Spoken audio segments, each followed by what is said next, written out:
वालेकुम दोस्तों, रमज़ान की बहुत बहुत मुबारकबाद। और ये जो व्लॉग मैं शेयर कर रही हूँ, ये पहले रोज़े की इफ़्तारी का व्लॉग शेयर कर रही हूँ। और जैसे कि आप सभी लोग जानते हो जिन्होंने मेरे पहले व्लॉग देखे हैं पिछले रमज़ान के, कि मैं शरबत बनाना और काफ़ी सारे काम पहले ही निपटा लिया करती थी, लेकिन कुछ काम इस तरह के आ गए थे जिसकी वजह से मैं बहुत सारे काम नहीं निपटा पाई, जिनको मैं अब साथ के साथ आपके साथ शेयर करते हुए निपटा रही हूँ। जैसे कि यहाँ पे शीरा बनाना, ये मैं एक दिन पहले ही बना कर रख लिया करती थी। और आज के मेन्यू में मैं तैयार कर रही हूँ कढ़ी पकौड़ा है, चना है, दही बड़े हैं, फ्रूट चाट है और शरबत है। जैसे कि शरबत आपने देखा ही है कि मैं काफ़ी तरह के बनाती हूँ। जो भी मैंने 2-3 साल में व्लॉग्स अपलोड किए हैं उनमें सब ने देखा होगा। तो चाशनी मेरी तैयार हो चुकी है। अब जिस तरह की भी मैं चाहूँ उस तरह की शरबत बना सकती हूँ, बहुत आसानी हो जाती है। लेकिन आज मैं सिंपल सा रखूँगी, टैंग बनाने वाली हूँ। और कढ़ी भी मैं बहुत सादा तरीके से बनाने जा रही हूँ, बिल्कुल सादी वाली कढ़ी बना रही हूँ। हालांकि मैंने काफ़ी सारी तरह की कढ़ी की रेसिपी अपलोड करी हुई है, प्लीज़ आप जाके ज़रूर देखिएगा। लेकिन जो मेरी फेवरेट है वो अब तक, आई एम रियली सॉरी, मैं अब तक अपलोड नहीं कर पाई। और आज भी इत्तेफाक ये है कि मैं उस रेसिपी से कढ़ी नहीं बना रही हूँ, बिल्कुल प्लेन कढ़ी बना रही हूँ। क्योंकि मेरे हस्बैंड को ना ये सिंपल वाली बहुत ज़्यादा पसंद है, और जो मुझे पसंद है वो थोड़ी सी हैवी हो जाती है, क्योंकि उसमें 2 बार मैं बघार करती हूँ। लेकिन वो बहुत क्विक है, बहुत सी जल्दी तैयार हो जाती है। जितना इसे पकाने में टाइम लगता है उतना नहीं लगता। तो कढ़ी हमारी चढ़ा चुके हैं, पकौड़े के लिए हम बेसन फेंट चुके हैं। साथ ही मैंने करीब 1 सवा कप चावल भिगोए हैं, क्योंकि रमज़ान का वक्त है, ज़्यादा तो खाया जाएगा नहीं। वैसे भी हम 4 लोगों के लिए 2.5 से 3 कप बहुत होते हैं, तो मैंने सोचा आधा कर लेते हैं और देखा जाएगा, क्योंकि पहला रोज़ा है, क्या होता है। हालांकि मुझे यकीन है कि ये चावल भी बचने वाले हैं। तो यहाँ पे हमारी कढ़ी में उबाल आ गया है, नमक भी मैं डाल चुकी हूँ, और अब कर देते हैं फ्लेम लो। और यहाँ पे काफ़ी सारी कटिंग शटिंग हो रही है। मैं काफ़ी सारी चीज़ों की कटिंग एक साथ कर लेती हूँ। जैसे कि आपने देखा होगा कि जो पकौड़ों के कढ़ी के पकौड़ों की तैयारी करी है ना, उसमें मैंने कोई हरा धनिया, हरी मिर्च, प्याज वगैरह नहीं डाला, क्योंकि मुझे पता है कि कटिंग मैंने करनी है, तो मैं एक साथ ही कटिंग करूँगी और फिर डिवाइड कर दूँगी। चने मेरे उबल चुके हैं, एक साइड रखे हुए हैं, वो प्रेशर कुकर ठंडा हो रहा है।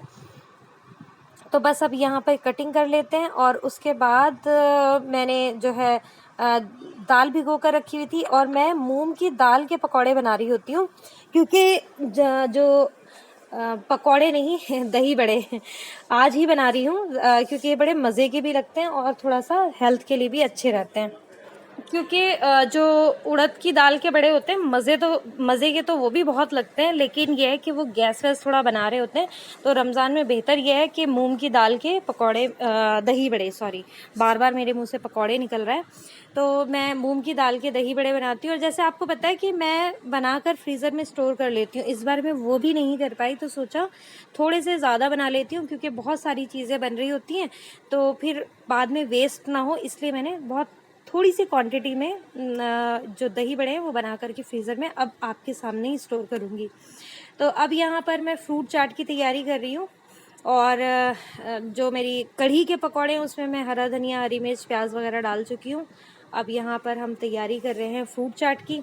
तो ज़्यादा मैं फ्रूट वगैरह कुछ इस्तेमाल नहीं कर रही हूँ, और फ्रूट चाट भी मैं बहुत थोड़ी सी बना रही हूँ, क्योंकि खाई तो सबसे ज़्यादा फ्रूट चाट ही जाती है। चने वगैरह उतने नहीं खाते, बच जाते हैं, लेकिन फिर भी यह है कि बच्चे शौक से खा लिया करते हैं, तो इसलिए चने थोड़ा मैंने फिर भी ज़्यादा भिगो दिए थे। और साथ साथ ही मेरी बात हो रही है अम्मी और भाभी से। तो ये भाभियाँ मेरी अक्सर शाम के वक्त जब वो फ्री होती हैं तो कॉल कर लेती हैं, क्योंकि माशाल्लाह अम्मी भाभी दोनों तीनों एक साथ लगती हैं, तो उनके यहाँ तो फटाफट से काम हो जाता है। तो वो फारिग होके इस टाइम मुझे कॉल कर रही थी, पूछ रही थी कि क्या कर रही हूँ। तो मेरी साथ साथ उनके साथ बात चल रही है, और साथ साथ ही मेरी इफ्तारी की तैयारी चल रही है। तो फ्रूट चाट, मेरी जो फ्रूट्स हैं वो कट चुके हैं, और मैं यहाँ पे बिल्कुल चुन्ना सा थोड़ा सा चाट मसाला डाला है, क्योंकि जो मैं चाट मसाला यूज़ करती हूँ ये बहुत ही ज़्यादा स्पाइसी है और मज़ेदार भी बहुत है। आप इसे ना कई तरह से यूज़ कर सकते हैं। जुम्मन चाट मसाला दिल्ली से आ रहा होता है, मेरे ख्याल से दिल्ली की ही कोई ब्रांड है, वहीं मिल रहा होता है, लेकिन अभी यहाँ मेरी लोकल शॉप में भी मुझे मिल जाता है। अब मुझे परेशानी नहीं होती कि मैं जा कर के ना दिल्ली से ही ख़रीदूँ। तो ये चाट मसाला पकौड़ों के ऊपर भी छिड़क लेती हूँ मैं, और चनों में भी डाल लेती हूँ। चाट में तो डल ही जाएगा, और पता नहीं किस किस तरीके से मैं इस्तेमाल कर रही होती हूँ। अब यहाँ पे मैं खजूरें भर रही हूँ, तो खजूरों में यहाँ पे मैं सिंपल मलाई भर रही हूँ, लेकिन अगर आप इसे बहुत ही यम्मी सा बनाना चाहते हैं तो जो केक वाली क्रीम होती है ना, जो व्हिपिंग क्रीम होती है, आप उसमें उसको फेंट करके उसमें थोड़े ड्राई फ्रूट्स बारीक बारीक काट करके भी इसमें भर देंगे ना, तो बहुत ही मज़ेदार लगते हैं, बहुत ही मज़ेदार। तो बस मैंने तो यहाँ पे सिंपल सा बनाया है, आपको एक तरीका बता रही हूँ, अगर आप चाहें तो कर सकते हैं। अब यहाँ पर मैं दही बड़ों की तैयारी कर रही हूँ, तो दही में मैंने सिंपल चीनी डाली है और थोड़ा सा नमक, और इसे बहुत अच्छे से फेंट कर रख दिया है।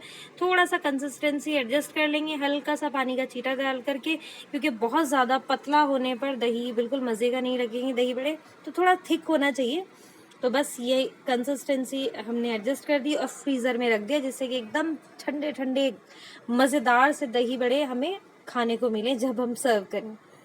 तो बस ये कढ़ी मेरी तैयार हो चुकी है। अब हमने तलने के लिए सारी चीज़ें ये साइड बाय साइड तैयार करके रखी थी। अब मेरी चढ़ गई छोटी सी कढ़ाई, छोटी सी मासूम सी कढ़ाई है, लेकिन ये मेरे बहुत काम आती है, बहुत ज़्यादा। एक तो जगह कम घेरती है, देख रहे हैं ना आप, मेरे तीनों चूल्हे जब एक साथ जलते हैं ना, तो बड़ी कढ़ाई तो आना पॉसिबल है नहीं, तो ये छोटी सी मासूम सी कढ़ाई ना बहुत आराम देती है मुझे। तो अब मेरा रह गया था आलू के पकौड़ों की तैयारी। तो यहाँ पे जब तक तेल गर्म होता है, मैंने यहाँ पे 2 आलू सिंपल से छोटे छोटे से काटने, वो पकौड़े भी बहुत हो जाएंगे, क्योंकि रमज़ान के दिनों में खाया तो नहीं जाता, लेकिन हाँ, हर थोड़ा थोड़ा वैरायटी अलग होती है तो अच्छा लगता है, और अगर एक चीज़ खाने का दिल नहीं कर रहा है तो दूसरी चीज़ खा ली जाती है।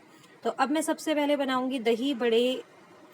तो मूंग की दाल में मैंने थोड़ा सा नमक डाला है, हल्का सा नमक वाला मुझे पसंद आ रहा होता है। तो यहाँ पर मैं फटाफट से दही बड़े तल लेती हूँ, और जो पहला जो मेरा दही बड़े निकलेंगे ना, इनको मैं ठंडे पानी में डाल दूँगी, क्योंकि इन्हें मैंने स्टोर नहीं करना है, इनको तो मैंने आज ही तैयार करना है। तो ये गया मेरा, पहले ही पतीले में मैंने पानी निकाल के रखा था, उसमें डाला और एक तरफ। और अब जो मैं बना रही हूँ इसको मैं ना स्टोर करूँगी, तो इसे मैंने प्लेट में निकाल के ठंडे कर लेना है। और मैंने प्रॉपर वीडियो बना करके दी हुई है कि मैं किस तरह से दही बड़े बना करके स्टोर करती हूँ और उनको कैसे इस्तेमाल करती हूँ। तो बहुत ही मज़ेदार और सॉफ्ट बनते हैं, और मेरे तो अक्सर फ्रीज़र में रखे होते हैं, ख़ास तौर से रमज़ान और ईद से पहले मैं बना लिया करती हूँ। तो अब मैं बना रही हूँ कढ़ी के पकौड़े। तो बस ये फटाफट तलने का जो काम होता है ना, ये सबसे ज़्यादा टाइम ले रहा होता है, और सबसे ज़्यादा मतलब ज़रूरी भी होता है। बच्चों को पकौड़े बड़े पसंद आ रहे होते हैं, चिप्स फ्राइम्स, और बच्चों को तो छोड़ो, कई बार तो बड़े भी कह देते हैं घर में कि भाई पकौड़े नहीं बने क्या आज, रमज़ान और पकौड़े ना बने तो मज़ा ही नहीं आता, दस्तरखान बड़ा खाली खाली सा लगता है। और ख़ास बात ये भी है कि ये सारी नेमतें जो बनती है ना रमज़ान में, हिम्मत आती है कि हाँ भाई ये भी बना लें। तो बस यहाँ पे कढ़ी पकौड़े वाले पकौड़े भी मैं तैयार कर रही हूँ, और वैसे ज़्यादा तो मैंने कुछ बनाया नहीं, लेकिन अल्हम्दुलिल्लाह अल्लाह का बड़ा शुक्र है कि काफ़ी सारी चीज़ें बन गई हैं और बहुत आसानी से बन गई हैं। अब भाई मैं ये पकौड़े तो तैयार हो गए कढ़ी वाले, अब आलू के पकौड़े बना लेती हूँ। तो बेसन, नमक, मिर्च और थोड़ा सा ज़ीरा अजवाइन डाला है मैंने, ज़्यादा कुछ नहीं डाला। हालांकि मुझे जो सबसे ज़्यादा पसंद है वो कड़ी पत्ते वाले आलू के पकौड़े पसंद है, उसमें बहुत ही मज़ेदार लगते हैं, लेकिन आज मैं बिल्कुल सिंपल बना रही हूँ। तो यहाँ पे जल्दी से मिक्स कर लिया, और देखो कढ़ाई के जो हाल होते हैं ना, वो रख कर के ऐसे ही हो जाते हैं, बड़ी मेहनत लगती है साफ़ करने में। तो प्लीज़ कढ़ाइयों के ऊपर बात मत किया करो, बहुत ज़्यादा जान सूखती है। तो बस यहाँ पे फ़िलहाल मैं फटाफट से आलू के पकौड़े तल लेती हूँ, और साथ साथ ना किचन इतना ज़्यादा फैल रहा होता है, लेकिन अच्छा ये है कि जो भी मुझे टाइम मिलता है ना, तो मैं हाथ के हाथ बर्तन निपटा लेती हूँ, क्योंकि रोज़ा इफ्तार के बाद बिल्कुल हिम्मत नहीं होती। तो बेहतर है कि प्लीज़ किचन का जो सिंक है वो एकदम खाली रखें, साफ़ सुथरा रखें, क्योंकि जो इफ्तार के बर्तन है ना वही काफ़ी हो जाते हैं। तो अब मैंने दही बड़े निकाल करके, सिर्फ 9-10 दही बड़े थे जिनको मैंने बनाया है, ये भी बहुत हो जाने वाले हैं, मुश्किल से 2 या 3 ही कोई खाएगा। तो बस अब इसमें मैंने जो है मसाला डाला है, जो स्पेशल दही बड़ों का मैंने मंगवाया हुआ था, और सॉस मैंने पहले ही बना के रख ली थी। बस ये अच्छा काम हो गया था कि रमज़ान से पहले इस बार जो मेरी दही बड़ों की चटनी वो बन गई थी। बाकी और काम कुछ ख़ास हुए नहीं, जो कि इंशाल्लाह अब मैं आप लोगों के साथ साथ ही करूँगी। अब जो है हर बार एक जैसा नहीं चलता, कभी चीज़ें पहले तैयार हो जाती हैं और कई बार नहीं हो पाता, नहीं टाइम मिलता। तो बस अब हम तैयार कर लेते हैं चने। तो जितनी कटिंग करके रखी थी वो सारे मसाले डाल दिए, हरी मिर्च, हरा धनिया, प्याज, टमाटर और नींबू इसमें डाल दिया खूब अच्छा सा, जिससे कि ना चनों में आ जाता है मज़ा और बहुत ही अच्छे लग रहे होते हैं। तो फ्रूट चाट भी मेरी फ्रिज में चली गई है। और पता है क्या, दही बड़े तो बन गए, लेकिन इसमें पापड़ी डालना भूल गई क्योंकि बच्चों ने कहा था भल्ला पापड़ी बनाने का। तो अब चलो जब याद आएगी तब मैं डालूंगी लास्ट में इसको। बिल्कुल मेरे जहन में नहीं रहा था कि मैंने ना पापड़ी नहीं डाली, फिर बाद में मुझे याद आया, ओहो पापड़ी तो मैं भूल ही गई हूँ। बच्चों ने तो फिर बोलना है कि मम्मा भले बनाया आपने प्लेन, पापड़ी तो डाली ही नहीं। हालांकि इतना उन्हें है नहीं, लेकिन कई बार शौक उनका ना कुलबुला जाता है कि ये तो हुआ नहीं जो कहा था। तो फिर दोबारा मेहनत करने से अच्छा एक ही बारी में उनको करके दे दो। तो अब मैंने यहाँ पे थोड़े से चिप्स तैयार किए थे, वो फ्राई कर लिए। और जो मैंने आपको पापड़ की रेसिपी बताई थी ना, वो तो मेरे सिर्फ 2 दिन लगे सूखने में, और सिर्फ 1 घंटा, मतलब 1 घंटा तो मैं गलत कह रही हूँ, सिर्फ फ्राई करके एक ही बार में ना पूरे साफ़ हो गए। तो भाई जो ये पापड़ शापड़ घर में बनाते हैं ना, तो टाइम तो लगता है इसमें, लेकिन खाए बड़े अच्छे से जाते हैं, बाज़ार के इतने अच्छे से नहीं खाए जाते। तो अब यहाँ पे मेरा शरबत मेरी बेटी ने तैयार कर दिया और बर्फ़ आकर के ना फ़हीम डाल रहा है। और इसमें मैंने डाला है तुख्म बालिंगा यानी कि चिया सीड, जिसको भिगो दिया था और बहुत ही अच्छा होता है, हेल्दी होता है। तो मैंने डाल तो दिया था, लेकिन मुझे और मेरे हस्बैंड को तो ज़ाहिर है हमें तो पसंद आना ही है।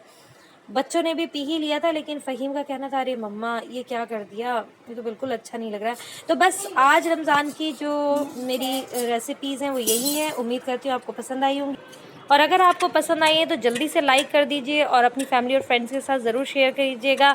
इंशाल्लाह मिलेंगे अगली मज़ेदार सी अच्छी सी रेसिपी के साथ। तो चलती हूँ, दुआ में याद रखिएगा। अल्लाह हाफ़िज़।